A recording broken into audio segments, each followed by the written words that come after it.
Welcome to your daily channeled message for January 1st, 2009. This is the Peace Dealer. I would say Happy New Year, but it's not March 20th yet.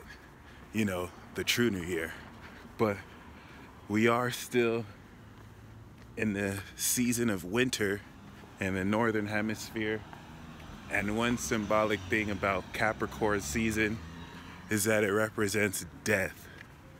The death that occurs after fall, before life springs.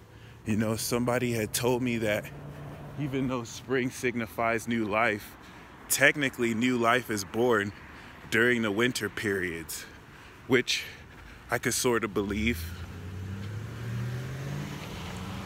Oh wow, this park's going under construction. Every time I come back to El Paso, there's like something new they're constructing. It's amazing.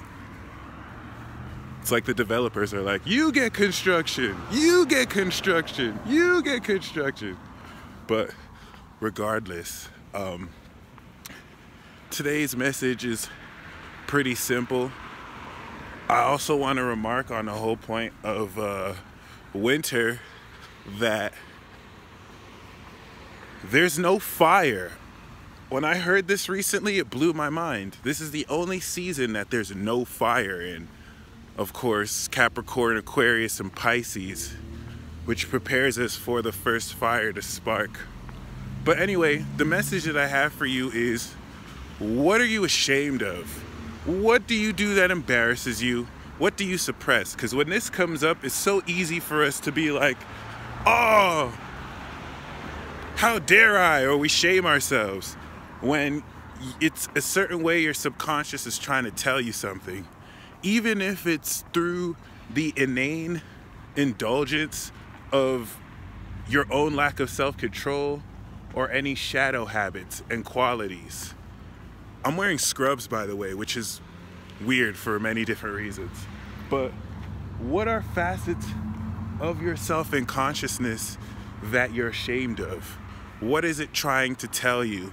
Instead of suppressing it, how could you take a certain bad habit you do and see it in a positive light? In a sense where you could change or twist it. Let's say you have a certain bad habit of perhaps being addicted to the internet or staying up at long hours at night. A lot of the answers to this question could be very simple and solved very simply. And I'm using a very simple example. But instead of really suppressing it, teach your subconscious to find ways to actually look at it differently. I think this is the simplest way I could say this message. And just keep that in mind. You will find that many of the ways you reacted were actually programs that others might have placed, or you not necessarily deciding to show yourself love. Rewrite those programs of self-hatred or, you know, ignorance, and show yourself some love. Feed that darkness your light. And until tomorrow, stay in the light.